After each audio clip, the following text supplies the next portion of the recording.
कि राशन खरीदने जाएंगे तो राशन तब मिलेगा जब 20 रुपए का तिरंगा खरीदेंगे। और यहां कुछ लोग जल्ले इलाही बने बैठे हैं और बाकी मुल्क को मनसबदारी बांट रहे हैं।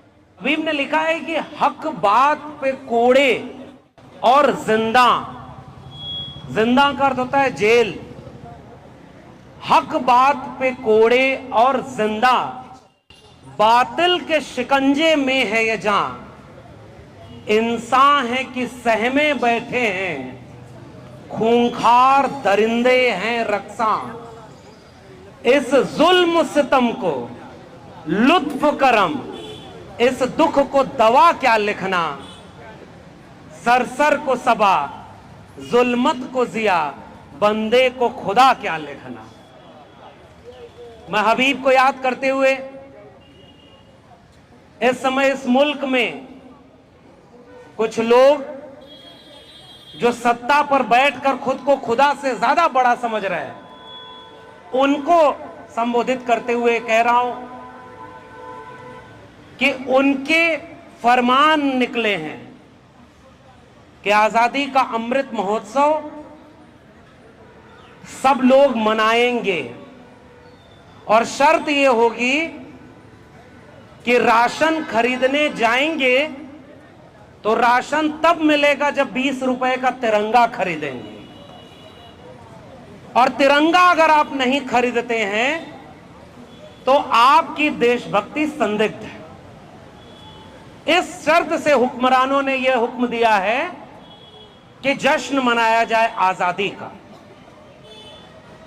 मैं साहित्य का विद्यार्थी हूं, मुझे अज्ञेय की एक छोटी सी कविता, सोनेट जिसे कहते हैं, वो याद आ रही है कि तितलियों ने अपने पंख काटे और आजादी का एहसास किया। इतनी सी एक कविता है। मैं ऐसे हर मौकों को जो जश्न के रूप में मनाने पर मजबूर किया जा रहा हो, मेरे मन में ख्याल आता है कि यह जश्न किसका है, कौन मना रहा है, कितना मना रहा होगा। क्या ये इस मुल्क के हर बाशिंदे के लिए एक बराबर का जश्न होगा? क्या सबको यह एहसास है कि ये मुल्क जितना अंबानी और अडानी का है उतना मेरा भी है? मैं पिछले दिनों 9 अगस्त को विश्व आदिवासी दिवस के दिन छत्तीसगढ़ के एक सुदूर जंगल में गया और वहां आदिवासियों ने एक बड़ा सम्मेलन किया था और मैं उन आदिवासियों को देख रहा था कि मूसलाधार बारिश, जहां 20 से 25 किलोमीटर सड़क भी नहीं, 8 किलोमीटर वो लोग पैदल बारिश में भीगते हुए गए। और जब हम वहां गए तो पता चला कि वो इस देश के नागरिक तो हैं लेकिन ओरिजिनल नागरिक नहीं है, इसलिए वहां विश्व हिंदू परिषद और बजरंग दल आदिवासियों को हिंदू बनाने का कार्यक्रम कर रहा है। और जिसके विरोध में उस कार्यक्रम में 50,000 आदिवासी इकट्ठे हुए के और ये दावा कर रहे थे कि हम आदिवासी हैं, हमारी मूल पहचान ये है, हमारी अपनी संस्कृति है, हमारी अपनी रहन सहन है, मान्यताएं हैं, और इन सब के बीच हमें हिंदू जबरदस्ती बनाया जा रहा है ताकि हम आदिवासी भी न बचें। मेरे मन में वो ख्याल आ रहा था कि ये आजादी का अमृत महोत्सव उन आदिवासियों के लिए कितना है और कैसा है। बस्तर के जंगलों में जो अभी हुआ है, गोमपाड़ के जंगलों में 17 आदिवासियों को मार दिया गया और उसके बाद मारने वाला सरकार और सत्ता पर सवाल कर रहा है वही लोग हैं, और जो न्याय मांगने गया उसको जुर्माना लगा दिया गया। उसके लिए आजादी का अमृत महोत्सव कैसा होगा? हम लोग बचपन में जब हमें किसी ने यह शर्त नहीं रखी थी कि तिरंगा फहराना है 20 रुपए वाला खरीद कर, हमारी जेब में पैसे नहीं हुआ करते थे, हम अपनी कॉपी के पिछले पन्ने को फाड़ करके गुड़हल के लाल वाली पंखुड़ी रगड़ के ऊपर रंग बनाते थे और हरी पत्तियों को नीचे रगड़कर बांस की कईन में लंबा लटका कर गांव भर दौड़ करके भारत माता की जय नारा लगाते थे, उस समय किसी हुक्मरान ने नहीं कहा था कि तुम्हें यह फहराना जरूरी है। और आज अगर आपको आजादी का अमृत महोत्सव मनाना है तो 20 रुपए वाला तिरंगा भी खरीदना जरूरी है। जैसे कुछ दिन पहले एक पार्टी के लोग एक फिल्म का प्रचार कर रहे थे, टिकट बांट रहे थे, वैसे ही अब वो सब तिरंगा बेच रहे हैं अपनी अपनी पार्टी ऑफिस में खड़े होकर, और वो बेच रहे हैं जिन्होंने अपने मुख्यालयों पर तिरंगा नहीं फहराया। मैं विचार कर रहा हूं कि आजादी के मायने इन सब के बीच कहां है, वो कौन सा पैगाम है जिसकी बात इस मंच के आयोजक करना चाह रहे हैं। उसी बचपन में हम एक कविता सुनते थे कि हम लाए हैं तूफान से कश्ती निकाल के, इस देश को रखना मेरे बच्चों संभाल के।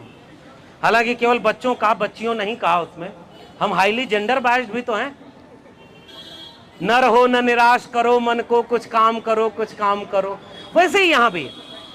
फिर मैं सोच रहा हूं कि वो जो लोग उस नारे के पीछे एक उम्मीद इस देश के नौजवानों से कर गए कि हम लाए हैं तूफान से कश्ती निकाल के, वो कौन से तूफान थे जिन्होंने उस कश्ती को डुबाने की कोशिश की, और क्या वाकई वो तूफान से वो कश्ती निकाल लिए थे? और जितनी भी निकली वो कश्ती, उसे क्या वापस कहीं ऐसा तो नहीं कि तूफानों में डाला जा रहा? हमारे हिंदी के कवियों, और मैं तो हिंदी साहित्य का विद्यार्थी हूं, आजकल दौर ऐसा है, आप आजादी का अमृत महोत्सव मनाओ, लेकिन आप किसान हो तो आप अपने हक के लिए नहीं लड़ सकते, आप आतंकवादी हो।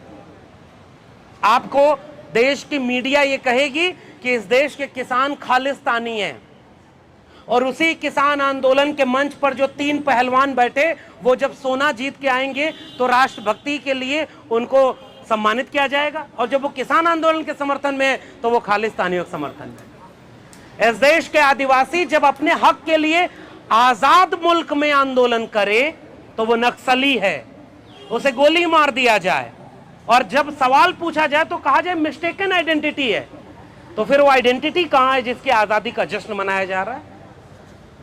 इस देश में हम कैंपस में खड़े हैं, और कैंपस में खड़े होकर मुझे बार बार एक शख्स बहुत याद आता है, और वो है रोहित वेमुला।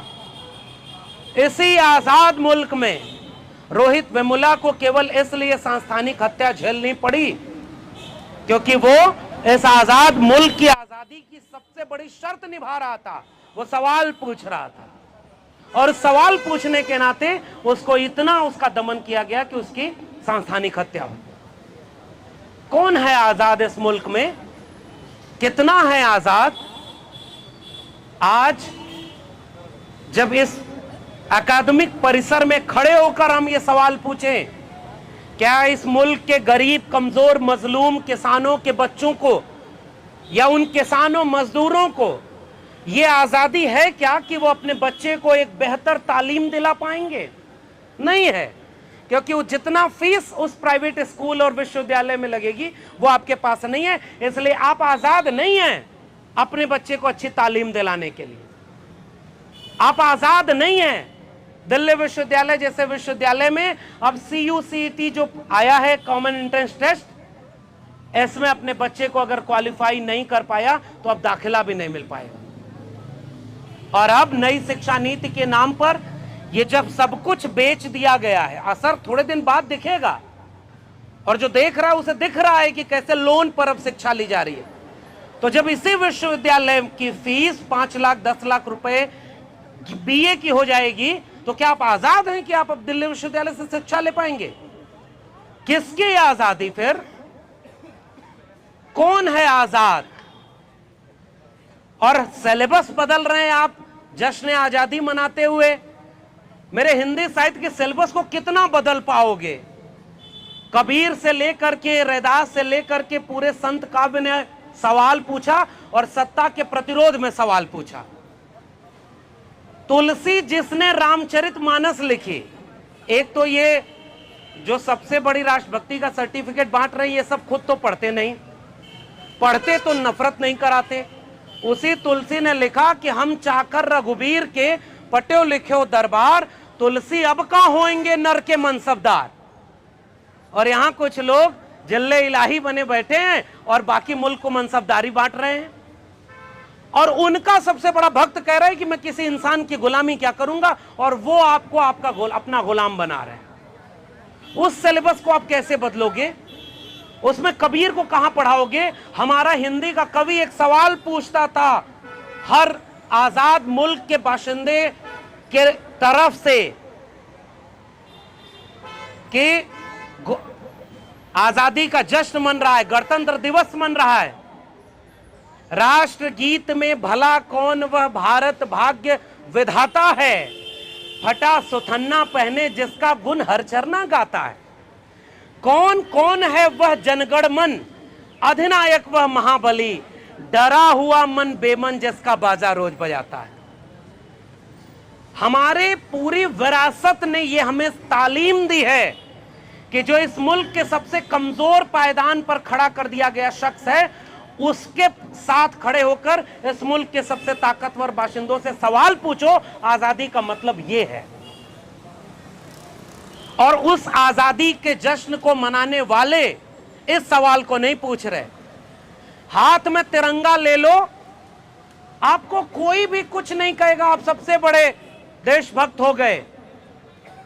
उसी में वंदे मातरम पूछ दीजिए, उसका अर्थ पूछने को नहीं कह रहा हूं, केवल वंदे मातरम सुना दे, किसी को नहीं आता है। ये बिना पढ़े केवल हम लोग के यहां एक शब्द है थेथरई, ये उसकी आजादी का वक्त है। क्योंकि जो आजादी 1947 में मिली, उस समय भी हमारे साहित्य और संस्कृति के रचनाकारों ने हमें एक चेतावनी दी थी कि पहरुओं रहना सावधान, दुश्मन तो चला गया मगर उसकी छायाओं का डर है। खबरों में बने रहने के लिए फोरम 4 को सब्सक्राइब करें और नोटिफिकेशन पाने के लिए बेल आइकन दबाएं।